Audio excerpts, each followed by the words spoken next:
అందరికీ జై శ్రీరామ్. నేను మీ ఫనీ రాజేష్. యాక్చువల్గా ఈరోజు నుంచి మళ్ళీ మనం వీడియోస్ చేయబోతున్నాం. సో దానికోసం మీ సపోర్ట్ ఇంతకుముందు ఎలాగైతే ఉందో అలాగే మళ్ళీ కావాలి. ఎట్లాగైతే 2011 నుంచి ఫేస్బుక్లోను, అలాగే సోషల్ మీడియా మొత్తం, అలాగే 2016 నుంచి యూట్యూబ్లోను మొత్తం చేసుకుంటూ వస్తూ దగ్గర 11 సంవత్సరాలు గడిచిపోయాయి. అలాగే 5 యూట్యూబ్ ఛానల్స్ కూడా పోయి మనకి సమాధానం చెప్పలేక. సో దానికి సపోర్ట్, మీ అందరి సపోర్ట్ కూడా కారణం. సో దానికి హిందూ బంధువులందరికీ కూడా పేరు పేరున ధన్యవాదాలు తెలుపుకుంటున్నాను. ముందుగా ఈరోజు తీసుకున్న టాపిక్ ఏంటి అంటే, ఒకసారి కనుక మీరు చూస్తే కనిపిస్తుంది ఇక్కడ అజయ్ బాబు గారి ఛానల్లో ఒక వీడియో చూశాను నేను. అలాగే ఇదే వీడియో ఓబీసీసీ ఛానల్లో కూడా చూశాను. సో ఇద్దరు బేవారగాళ్ళు ఒకే విధంగా పెట్టారు.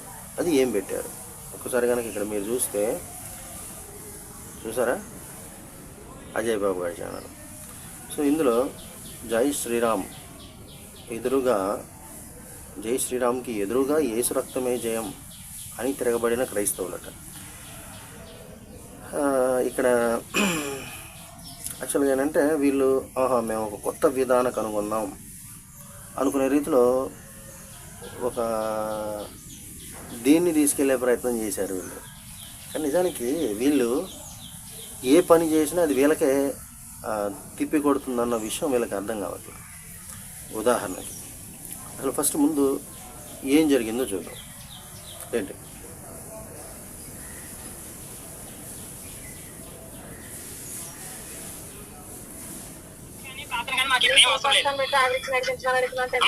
ప్రతి ఒక్క బిడ్డ కూడా నాయన నా ప్రేమ నాయన కృపల రాజా, ప్రేమ రాజా, నీ ప్రేమ అందరినీ కూడా నాయన. సో ప్రార్థనలు.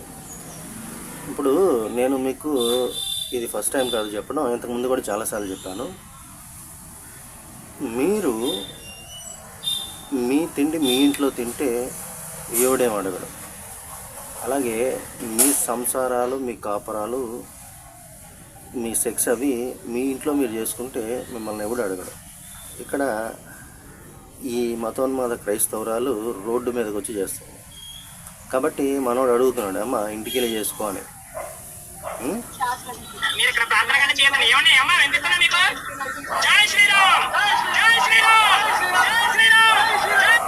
ఇక్కడ మనోళ్ళు అడుగుతుంటే సమాధానం చెప్పకుండా దాని మతోన్మాద వృత్తిలో అది ఉంది. సో దానికి ఏంటంటే ఇలా కాదులే. ఇప్పుడు జై శ్రీరామ్, ఎందుకు జై శ్రీరామ్ అంటే, జై శ్రీరామ్ అంటే మీలాంటి పిశాచులు, దయ్యాలు, భూతాలు దెబ్బకు పారిపోతాయి అన్నమాట. సో అందుకని జై శ్రీరామ్ అనేది వాడతాం మేము. అయితే ఇక్కడ ఈ కుర్రోడు జై శ్రీరామ్ అని వాడుతుంటే ఈ ముసలి బొమ్మాలి ఏం మాట్లాడిందో ఒక్కసారి మీరు కూడా వినండి ఒకసారి.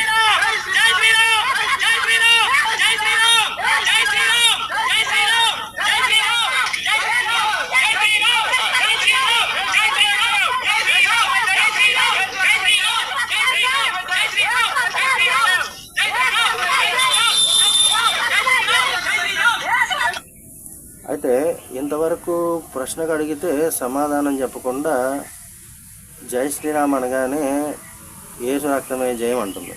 మనం ముసలి బొమ్మాలిని కొంచెం క్లారిటీగా చూడండి. దీనికి ఒక కౌంటర్ నేను చెప్తా. ఈసారి ఎవడైనా యేసు రక్తమే జయం అనాలి అంటే ఎందుకు వచ్చింది కాంట్రా బాబు మనకి అని వాడే సిగ్గుపడాల్సిన పరిస్థితి తీసుకుందాం. అది ఎలాగో నేను చెప్తాను మీకు ఒకసారి.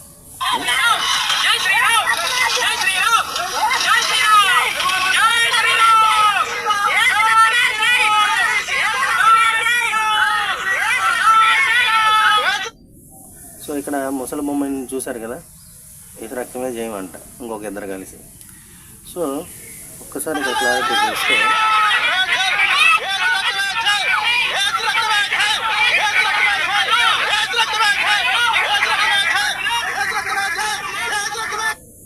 సో తెల్లారు లేస్తే ఇలా ఇళ్ళ వెంట పడతా, అందరినీ మత మార్పులు చేసుకుంటా, అందులో మీకు వచ్చిన ప్రాఫిట్ ఏంట్రా అంటే, మీకంటే ఏ ప్రాఫిట్ లేదు. వాళ్ళు ఏం చెప్తారు, మీ ఆత్మని మా యేసు బాబు రక్షిస్తాడు అని చెప్తారు. అంతేగా పాస్టర్లు చేసే పని అది. అయితే ఇక్కడ జరుగుతున్న విషయం ఏంటంటే వీళ్ళు దానికోసం వస్తారు, వీళ్ళని ఆడేదో రక్షిస్తాడు అని. కానీ పాస్టర్లకి ఏంటయ్యా ప్రయోజనం అంటే 10 మంది చర్చికి నడిస్తే ఆడికి 10 మంది నుంచి దశంభాగాలు వస్తాయి అంతే తప్ప మిమ్మల్ని ఏదో రక్షించేద్దాం ఉద్ధరించేద్దాం అన్న ఉద్దేశం ఎవ్వడికి ఉండదు పాస్టర్లు అనేవాళ్ళు, గమనించండి. సో ఇకపోతే అంటే జై శ్రీరామ్ అనే నినాదానికి మేమేదో కొత్తగా కనిపెట్టామనే రీతిలో ఈ అజయ్ బాబు గాడును ఆడు ఇంకొకడు ఓబీసీసీ హనీ జాన్సన్, మన తొండ జాన్సన్ గాడు, సో వీళ్ళిద్దరు ఏదో గొప్పగా కనిపెట్టామనుకుంటున్నారు. అయితే జై శ్రీరామ్ అంటే యేసు రక్తమే జయం. అయితే యేసు రక్తమే జయం అనేటప్పుడు మీకు అనిపించట్లేదా మీకంటే రక్త పిశాచులు నయమని? సో ఇక మీదట ఎవరన్నా మీ దగ్గర యేసు రక్తమే జయం అంటే మీకంటే రక్త పిశాచులు నయం అని చెప్పి గట్టిగా చెప్పండి. ఎందుకని అంటే ఇప్పుడు వీళ్ళకంటే వీళ్ళు గొప్ప సన్నాసులు అనమాట. ఇప్పుడు రక్త పిశాచి తెలుసు కదా, డ్రాకులా మూవీస్ అవన్నీ మీరు చూసే ఉంటారు, వ్యాంపైర్ ఇలాంటి మూవీస్ అని మీరు చూసే ఉంటారు. వాటిల్లో ఒక వ్యాంపైర్ కానీ ఒక రక్త పిశాచి వచ్చి ఒక మనిషిని పట్టుకొని ఒకసారి జుర్రుకొని తాగేసి వెళ్ళిపోద్ది. కానీ వీళ్ళు 2000 సంవత్సరాలుగా యేసు అనేవాడి రక్తాన్ని తాగుతానే ఉన్నారు. సో యేసు రక్తమే జయమంటే మీకంటే రక్త పిశాచులు నయమని స్పష్టంగా చెప్పచ్చు వీళ్ళకి. ఓకే, అండ్ రెండో విషయం అయితే ఈ యేసు రక్తం 2000 సంవత్సరాలుగా పీలుస్తున్నాడు అని చెప్తున్నాం మనం. కానీ అసలు బైబిల్లో యేసు అనేవాడే పుట్టలేదు. ఈ కొత్త నిబంధన అంతా కూడా కల్పితం. పాత నిబంధన అనేది ఏదైతే ఉందో ఆ పాత నిబంధన అనేది యూదులకు సంబంధించింది, దానికి క్రైస్తవులకు సంబంధం లేదు. ఈ క్రైస్తవులకు సంబంధం లేదు కాబట్టి క్రైస్తవులు ఏం చేశారంటే ప్రత్యేకంగా కొత్త నిబంధన అనేదాన్ని ఒక కొత్త వంటకాన్ని కల్పించి రాసుకున్నారు. అంటే క్రైస్తవులకు ఒక గ్రంథం కూడా లేదు కనీసం. పోనీ వాళ్ళ దాంట్లో సరైన పేరుందా అంటే యావేలు, తావేలు, యోధ, గోదాము, ఈ ఏం పేర్లు అయ్యి. సో ఆ పేర్లు పెట్టుకోవడానికి కూడా సిగ్గుపడి వీళ్ళు ఏం చేస్తారంటే పాపం మన పేర్లే పెట్టేసుకొని అందులో ఉండి, అంటే శివ అని పెట్టుకుంటాడు,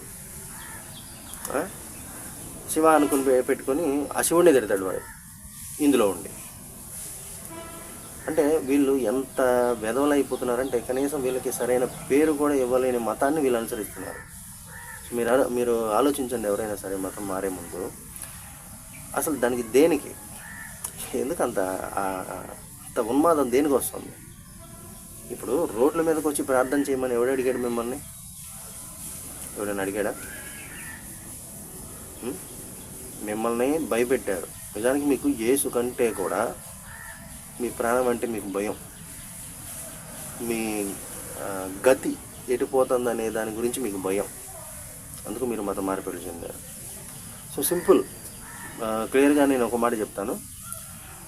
యేసు రక్తమే జయమని మీరు ఎక్కడన్నా వింటే కనుక మీకంటే రక్త పిశాచులు నయం. యేసు రక్తమే జయం, మీకంటే రక్త పిశాచులు నయం. సో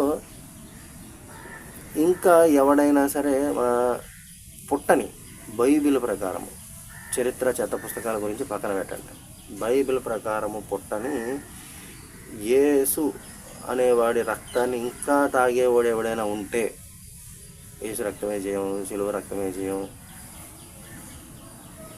ఏమవుతుందరా మీకు? ఎటుపోతున్నారా మీరు? మీకు ఏమైనా అర్థమవుతుందా మీరు ఏం చేస్తున్నారని? అసలు ఎంత ఇదిగా తయారయ్యారంటే నాకు విరక్తి వస్తుంది అన్నమాట.